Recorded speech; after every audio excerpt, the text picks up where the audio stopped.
everybody. I'm super excited that you're all here to join me for my first live session. Eek, butterflies. I'm Jessica Disbrow, licensed social worker and registered psychotherapist here in the state of Colorado. I'm the owner and primary therapist of Higher Consciousness Healing, and I'm here to talk today about different mental health things. So first I want to talk a little bit about me, where I'm coming from with all this information, and what gives me the qualifications to say some of this stuff. So I went to school for my undergrad, and I did English, which was just amazing. And it will definitely come up as the videos go on. And I went to social work school because, as I've said in my other videos, I had a pretty challenging time growing up and just really wanted to make a difference in the world and all of that jazz. So I went to social work school at NYU, got my master's, and then I worked for a couple of years in New York City with some pretty intense stuff, a lot of trauma, mostly youth, and it really gave me a lot of solid information for what trauma really does, how people are in pain, and how all of this is kind of operating. I took a little bit of time off, and now I've moved to Colorado, which I'm super excited to be here and launch my private practice, Higher Consciousness Healing. So I'm just really jazzed about everything that's been going on. I do want to note that personally, for my spiritual background, I grew up pretty spiritual, but then I had a 10-year period where I was a pretty serious atheist. So I think that definitely comes into play when I'm talking about these different things, because I'm not coming from a really, spiritual or religious background. I've gone back and forth myself about things. And so I think that's just important to know. I'm a really critical thinker when it comes to this sort of stuff. So I've really thought a lot about this, almost my whole life. Why are people so unhappy? What's really going on with our planet and the world? And why are we in such chaos, such disrepair? And, through all of my studies and all of that, I found an answer, I think. I believe it's the answer, and I'm just really excited to share it with all of you guys. So what this channel is about is we're going to be talking about different mental health topics as they pertain to spirituality and science, namely evolution is what I'm going to be talking about quite often. It's not to be used as treatment. I'm not giving therapeutic advice. This is really more of a mental health wellness channel, but I do want to spread education about different mental health disorders and issues so the people watching can kind of decide for themselves, do I need professional help? What would be best for the individual. And so I really will kind of define when I think that someone should be really reaching out to professional help, and, but when other people are more functioning and, kind of have their stuff together a little bit more and, don't necessarily fall into a diagnosis category, then, obviously it's up to you and what you want to do as far as your own self-help and getting the support you need. So just a little bit of a disclaimer there. I also have, researched a lot of the stuff that I'm talking about, and I learned a lot of it in grad school and all of that jazz, so that's important to note as well. So now we're going to get into it. I'm so excited. So I've learned so much about the brain from a lot of different teachers in a lot of different capacities, and I found out about this concept about a little less than a year ago, and I was just like, mind blown. It just really connected a lot of dots for me. So when I say higher consciousness, I'm talking about really the top part of your brain, essentially. And when I mean lower consciousness, I literally mean the lower part of your brain. So that lower part, it's kind of back here, that's our reptilian evolved part of our brain. So namely the limbic system. So that's all of the fear-driven, crazy, survival, very selfish, very reactionary, trauma is also stored in that part of the brain in the limbic system, which is why it kind of gets compartmentalized, because it's being trapped kind of in that part of the brain. So it's really interesting and fascinating when we think about how this actually is really, I think, the cause of mental health issues is basically people getting stuck in that reptilian mind, that I'll call it the ego mind. I'm going to be talking a lot about that later. So, people experience trauma, people experience different hardships and all of that, and it's really traumatizing literally for the brain. So when we're in that state of lower consciousness, things really aren't good for us. We're really unhappy. We're really fearful. We're scared to be ourselves, and we don't really know how to operate in the world because honestly, it's just so scary, right? I've definitely been there for my personal self, and I think it's really important to, acknowledge because a lot of people don't talk about their fears. So higher consciousness is in the upper part of your brain, losing my stand here, sorry. So it's your prefrontal cortex. So it's really, really good stuff. It operates like your higher thinking, critical thinking, abstract thinking, all of that stuff that really starts to develop after you're a teenager. But a lot of people aren't using it fully. And that's really unfortunate because that's really where like love, unity, peace, all of these really good things that we have in our society and as humans, that's where it is. And so, when we're talking about lower consciousness versus higher consciousness, that's really what I mean is I mean it to be part of the brain, but also higher consciousness is a term that's been used by a lot of gurus and like higher thinking people. Because really we didn't have this information about the brain. We didn't really know what was going on. So that term was coined like quite a few years ago. I think about 100. So, good to have in mind because when we're in a state of lower consciousness, I'm going to use the word God on this channel. Let's just be real. So it's just a shortcut word to mean something outside of ourselves, a greater power, whatever you believe. Like I want you to keep believing what you believe, but I am going to use the term God or like the universe. So when we're in that state of lower consciousness, it's really hard to connect with God basically because we're in that fear-driven place and we're only seeing things really limitedly, which I'll talk about later because we kind of have a very limited perspective when we're in that space. So by doing some things like healthy eating, exercise, that sort of stuff, to get our brain to actually like function properly so we can actually use all of our brain.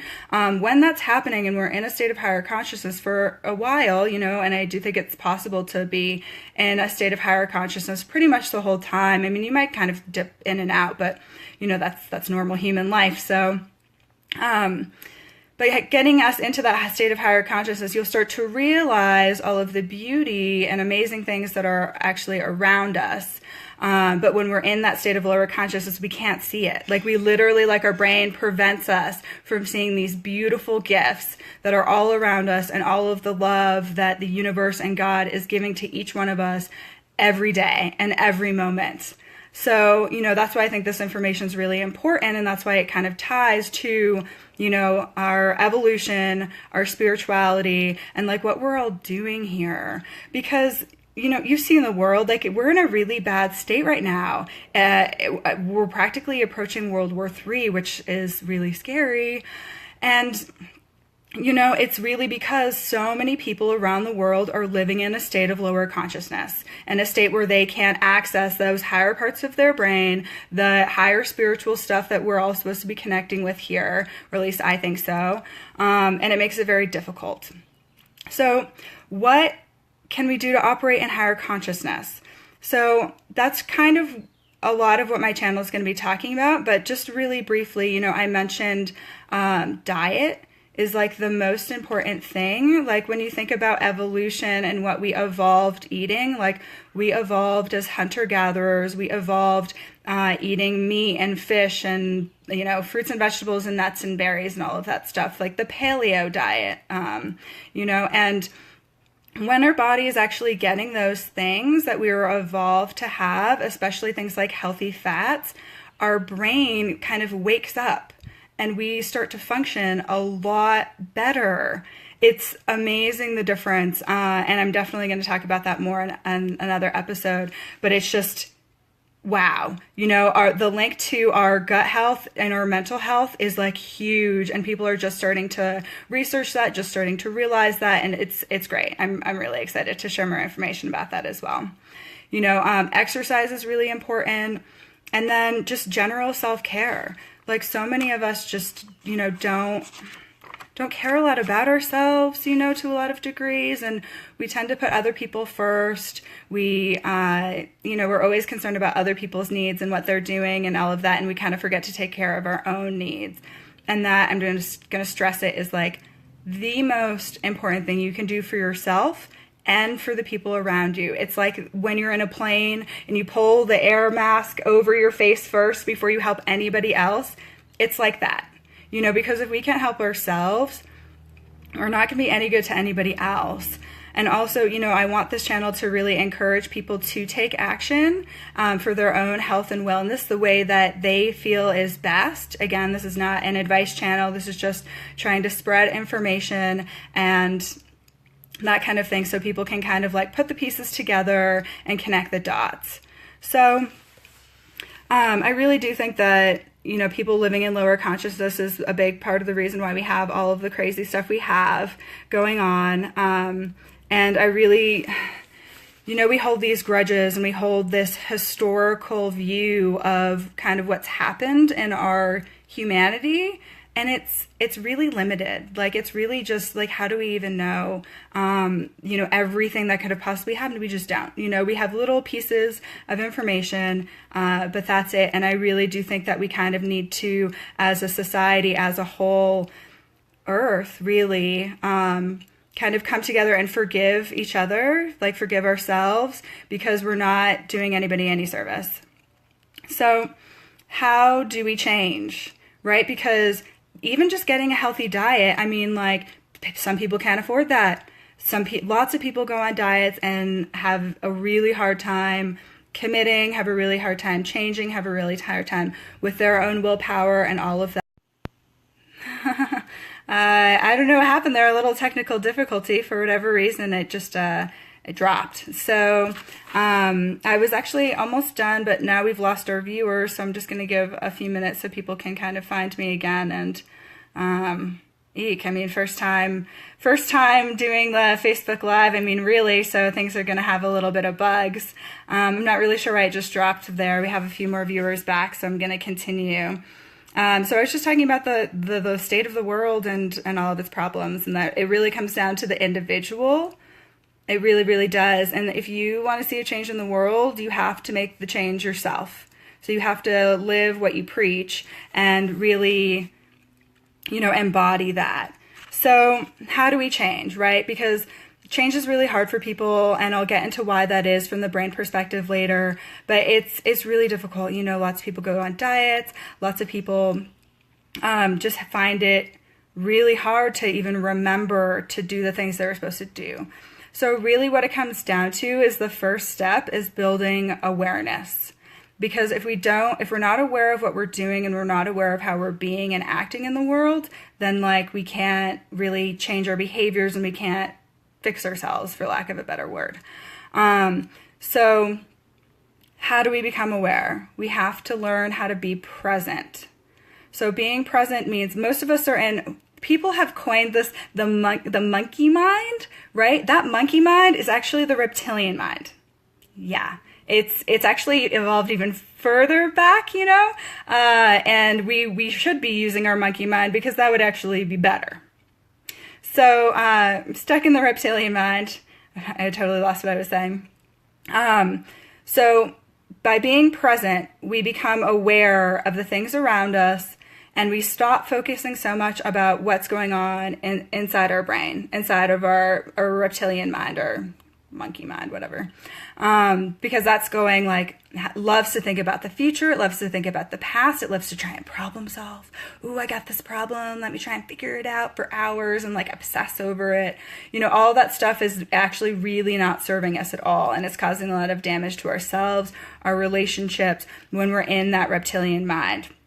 So in order to be present, you really have to build in some techniques. So that's my catch for next week. I'm going to be talking about what we can do to be present, what that means, how we can embody that, and how we can start making the changes that so many of us, kind of like normal and higher functioning people really struggle to make. Never mind the people who are like really struggling with mental health issues. Like, it's just really hard for them. So, again, making the difference between like mental health wellness and mental illness.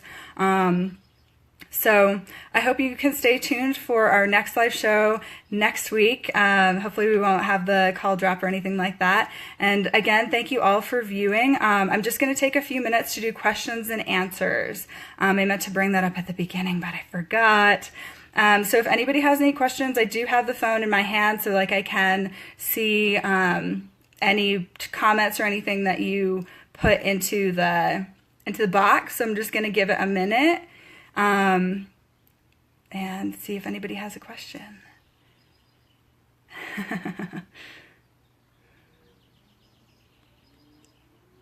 All right, I don't think so. So I really encourage everybody to like, share with your friends and family on Facebook. These will be on YouTube as well. So if you have people who aren't on Facebook, you can always try YouTube. And I really encourage everyone to pass around this information because I just think this is so important for, us having a foundation of like where we can actually go and what's actually possible. Because if we don't identify the right problem, we can't find the right solution. And I really think that this is what it's about. Like, we've been trying to figure out what is going on with mental health. I don't know. Like, we've been trying to figure out for decades. And I really think this is the key part of the puzzle. So please share with your friends and family for Mental Health Awareness Month. And I really hope to see you next week, Saturday at 10 a.m. Thanks a lot.